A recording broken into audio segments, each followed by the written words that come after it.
Montana Territory.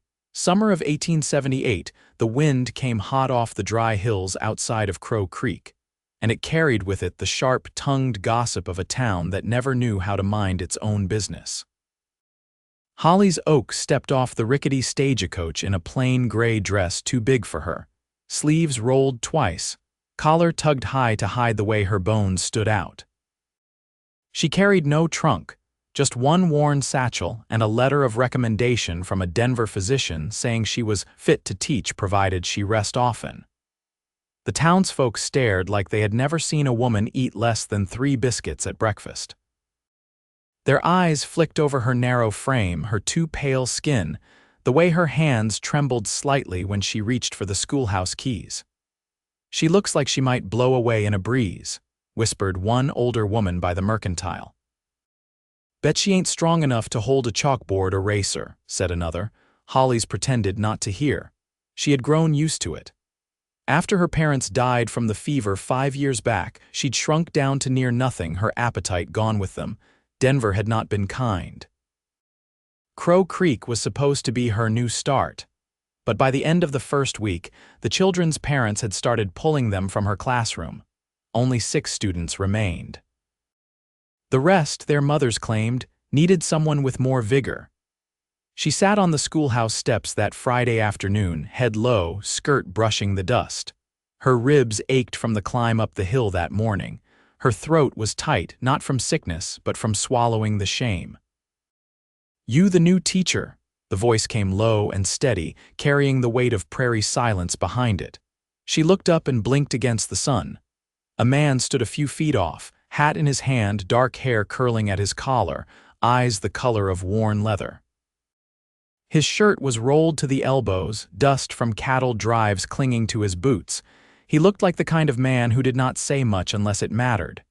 "Yes," she said, rising slowly. "Hollis Oakes." He stepped closer. "Name's Jude Fletcher.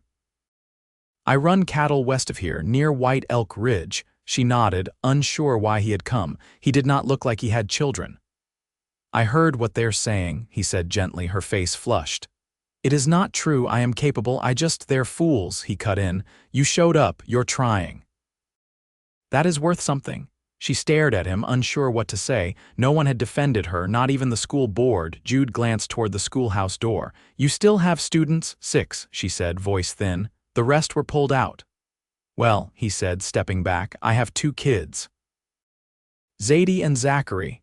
Their mother passed last winter. I have been teaching them what I can, but I work long days. They could use a proper teacher." Hollis blinked. "You would let them come here?" "I would insist on it," he said, "if you will have them." A tight knot in her chest loosened. She nodded. "Yes, of course." He gave a small nod, then turned to go. Before he reached his horse, he stopped. "You do not have to prove anything to them. You just have to keep going." The next Monday, Zadie and Zachary showed up at sunrise, Zadie in a too large dress, curls tied back with twine, Zachary missing one bootlace. Hollis welcomed them in, heart full. The children were quiet but kind. Zadie helped sweep the floor before lessons. Zachary asked questions about rivers and stars. They stayed late to help her carry water from the well. Each day, Jude came by to check on them. Sometimes at lunch, sometimes near dusk.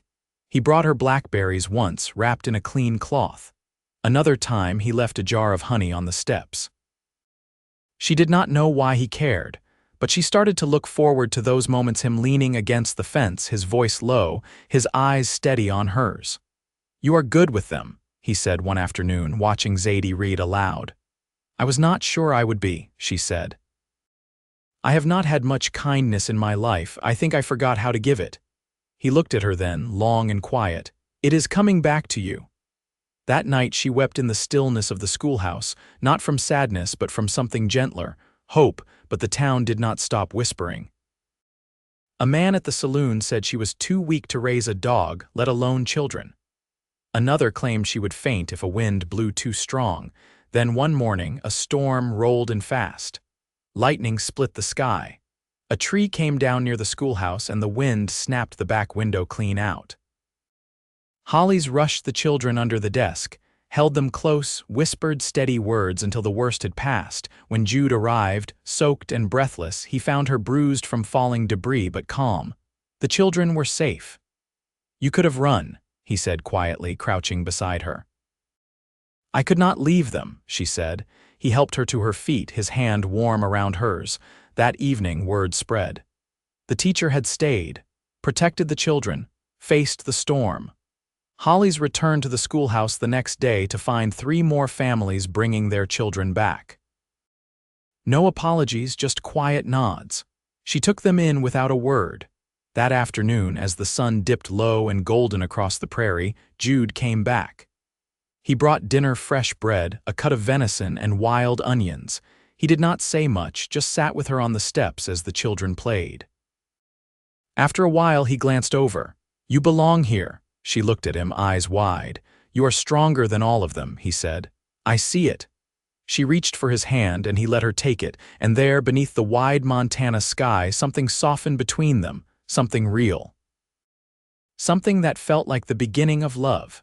The cottonwoods along Crow Creek had begun to yellow, their leaves rustling like dry paper in the breeze.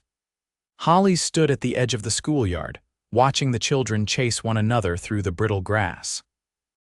She didn't feel the chill in the air so much as notice it in the way her breath clouded when she sighed. Jude had not come by in 3 days. She told herself not to wonder. He'd likely been called to trail a rogue steer or mend a fence somewhere deep in the hills. Still, her eyes kept tracing the ridge road each time it curved into view. A voice behind her tugged her back.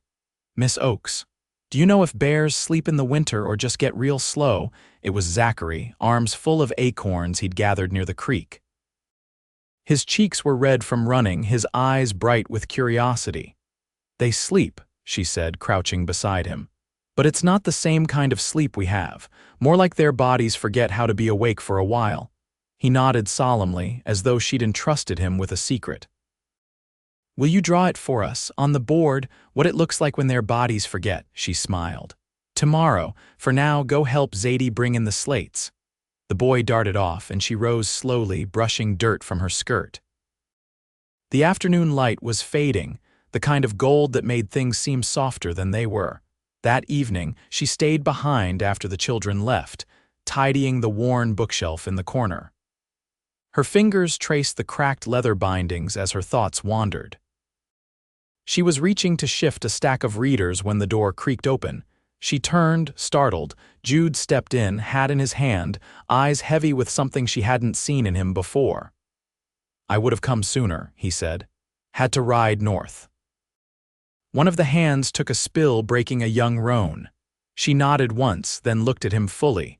"Is he all right?" "He'll walk again, but not for a while." He stepped closer, the scent of smoke and pine clinging to him. "I brought you something, if you're willing." He reached into his coat and took out a folded bit of canvas tied with twine. She unwrapped it slowly, a book, bound in faded green cloth. The title was in French. "I can't read it," he said. "But I thought you might." She ran her fingers over the cover, lips parted in surprise. "I studied French in Denver," she said quietly. "How did you come by this?" "Traded for it at the feed store. Fella passing through had a box full of old books. Said no one wanted the foreign ones." She looked up at him, the corners of her mouth trembling. "It's lovely." They stood there a moment, the hush between them stretching wide and comfortable. "I've been thinking," he said, voice low. "You shouldn't be living in that back room alone. No stove, no proper roof. Come winter, it'll be colder than the creek bed." She tensed, wary of where his words might lead. "I'm not saying anything out of turn," he added, "but I've got space. There's a back room in the house off the kitchen. It's warm." "You'd have your own door. And the town?" she asked, folding the twine between her fingers. "I don't answer to the town," he said. "And neither should you." She studied his face. There was no impatience in it, no push, just a quiet steadiness like the way the sun moved across a field. "I'll think on it," she said. He nodded once, satisfied. As he turned to leave, she heard herself speak before she meant to. "Why did you bring your children to me? You didn't know me." He paused at the door, hand resting on the frame. "Because you looked like someone who'd been hurt but kept standing. My kids needed to see that. She swallowed hard, the book still cradled in her hands. Thank you, she said. He gave her a long, searching look, then stepped out into the dusk. That night she lit a candle and opened the book. The words came slowly, but they came. She read aloud in a whisper, the sound of her voice filling the silence like something sacred. When she finally lay down, she did not dream of Denver or of the thin-lipped women who'd turned their backs on her. She dreamed of a warm room off a kitchen, of 2 children laughing, of a man whose hands spoke more than his mouth ever would. The first frost came in the night, silvering the tall grass and turning the creek to glass at its edges. Hollis woke before light, breath rising in a faint plume. She dressed with stiff fingers, layered her shawl over her shoulders, and lit the iron stove with care. There was no insulation in the schoolhouse walls, only old boards and wind. When she opened the door to fetch water, she found a bundle wrapped in burlap at the threshold. Inside were 2 woolen blankets, clearly hand-stitched, and a pair of worn but clean leather gloves sized for small hands. Tucked between them, a note on plain paper read only, "For the cold." She traced the handwriting with one finger, heart steadying against the chill. She folded the note and didn't speak of it, but brought the gloves into the classroom and set them beside Zadie and Zachary's slates before they arrived. That afternoon, Jude's wagon creaked into the schoolyard just as the sun dropped behind the ridge. Hollis had been kneeling beneath the blackboard, sorting through a crate of dried ink cakes. She stood slowly, brushing grit from her skirt. "You came," she said, voice soft. "I brought flour," Jude replied, stepping down with a sack across one shoulder. "Figured you'd need it soon." "Didn't know what else to give." She looked at the sack, then back at him. "You already gave more than most." He set it down near the steps, then paused. "I built the stove in that side room this week, got the chimney to draw clean now. If you still want it." She looked past him toward the trail that led out of town. The wind had picked up, carrying with it the smell of pine bark and frozen soil. It would be a hard winter. "Will I be in the way?" she asked. He met her eyes. "No."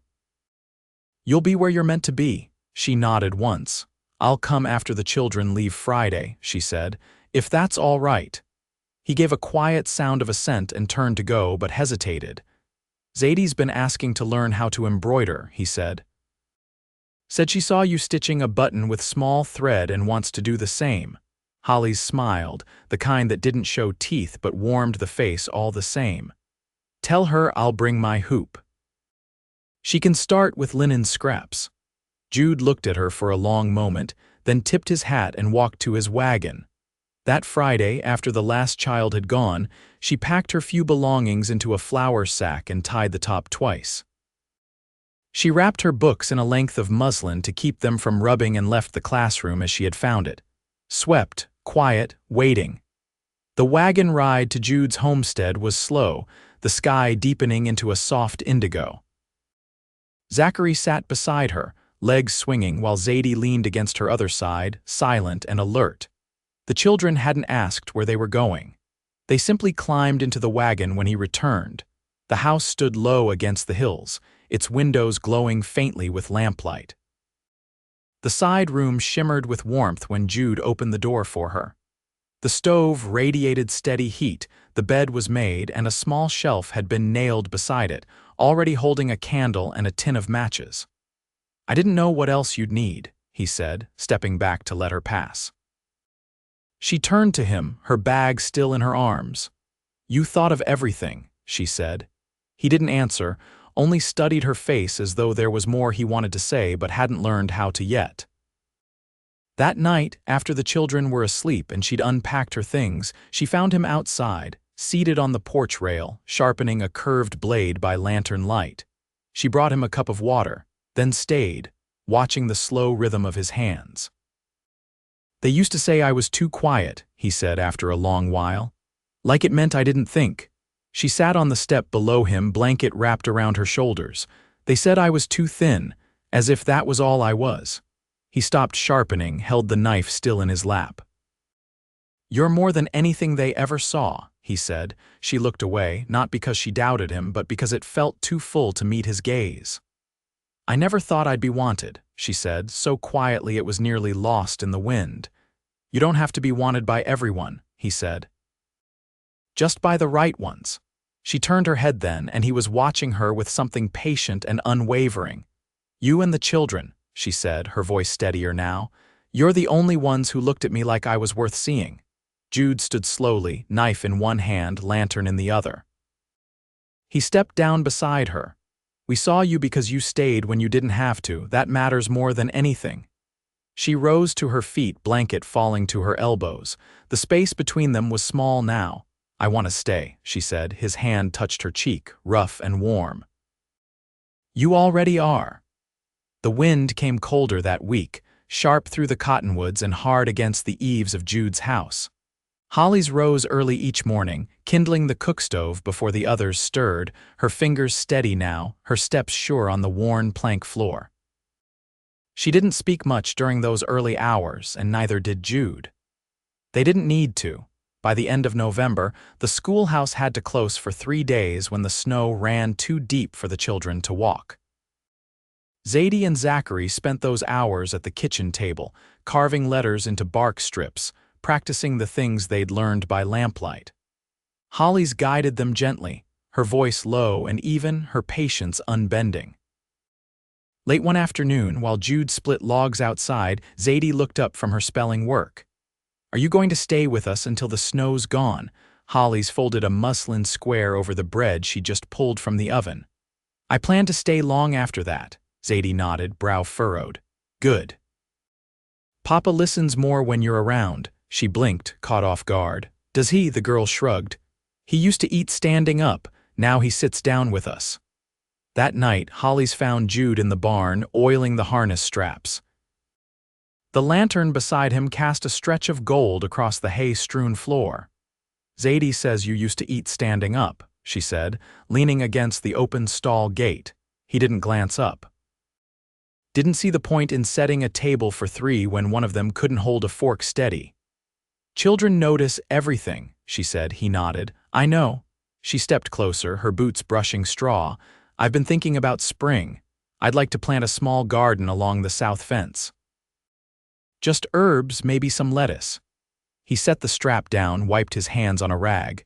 There's room, soil's soft there once it thaws. She hesitated. I never grew anything before, not really. You'll learn. You already watch the ground like it's got something to say.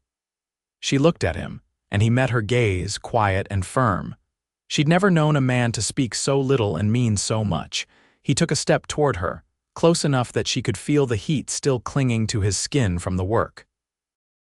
I never planned on needing anyone again, he said. But I think I was wrong. Her breath caught, not from doubt but from the weight of being wanted, not pitied, not tolerated but chosen. I don't need much, she said, but I need to know I matter here.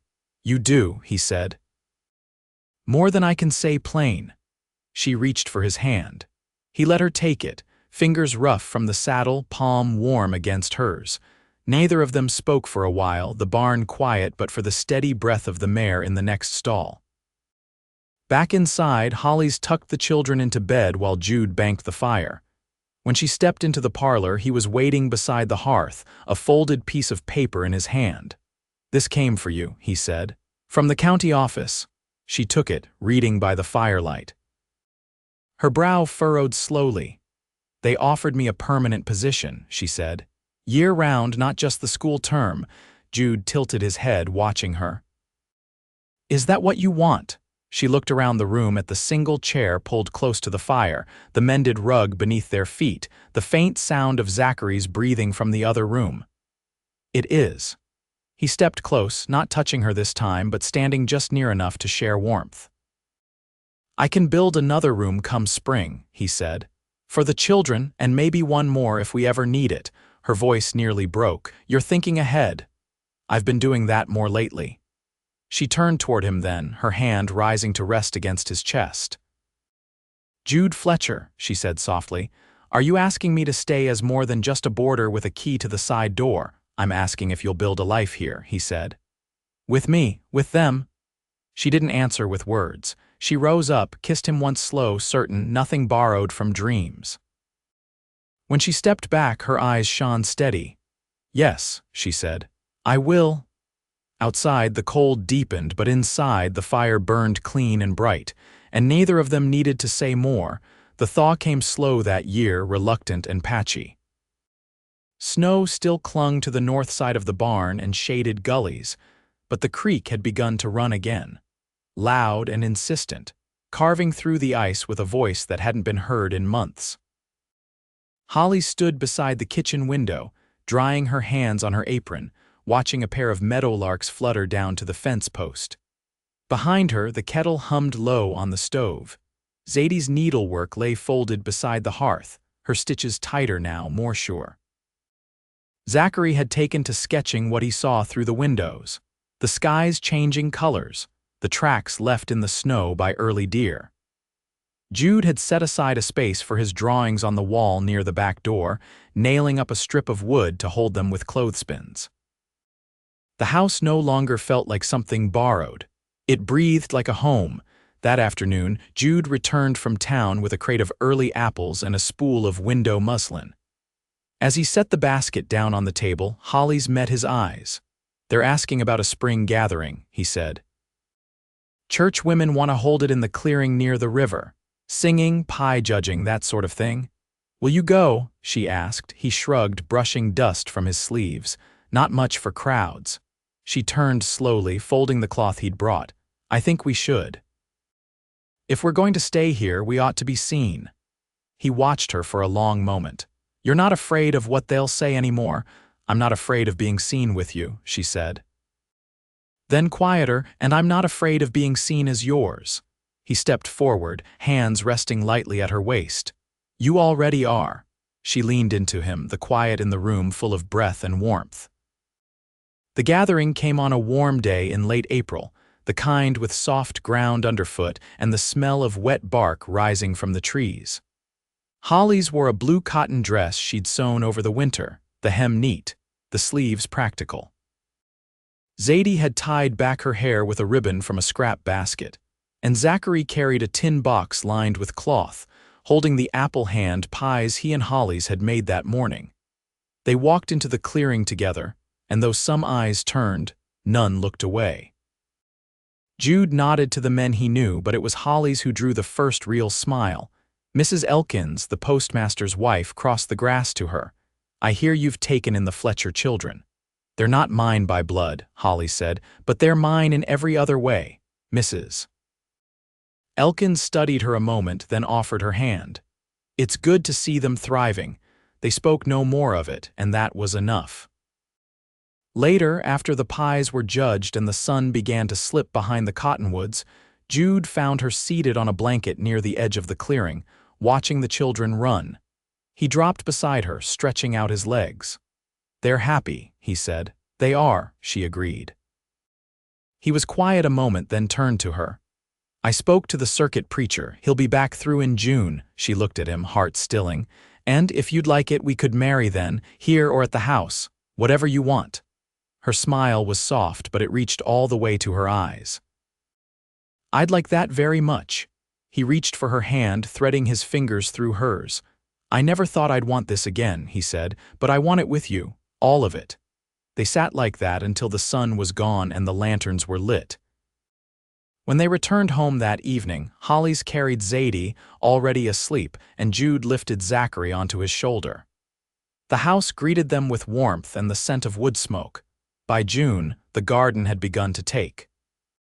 Lettuce leaves unfurled like green hands, and the herbs she'd planted clung close to the soil, safe and strong. The children helped water them each morning, and Jude built a fence to keep the deer from wandering in. They married on a still day, the sky wide with promise.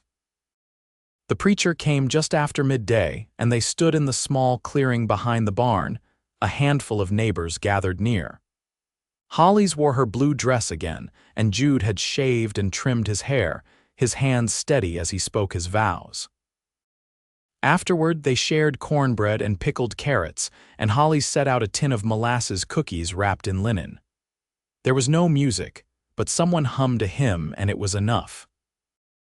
That night, after the children had curled into their beds and the lamps had been turned low, Jude took her hand and led her to the quiet of their room. "There's no rush," he said, voice low. "We go at your pace." But she touched his jaw, eyes bright in the dark. "I want this. I want you." And so they lay close, not in hurry or hunger but with reverence, like planting something deep that would grow with time. Years passed and the house changed. A second room was added, then a lean-to for drying herbs. The children grew tall, their laughter louder and their questions sharper. Zadie learned to read French from Hollis's old books, and Zachary took to carving, his hands always shaping wood into something useful. The schoolhouse stayed full.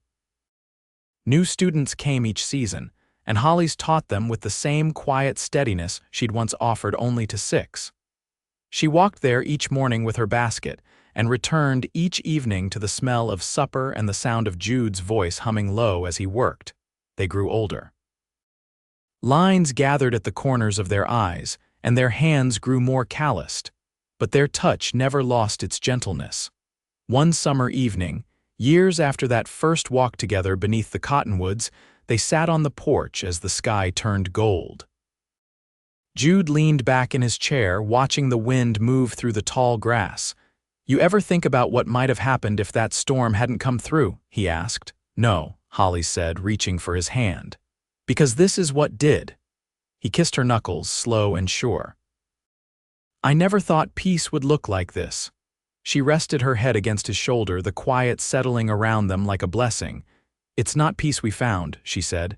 "It's home, and it was, always."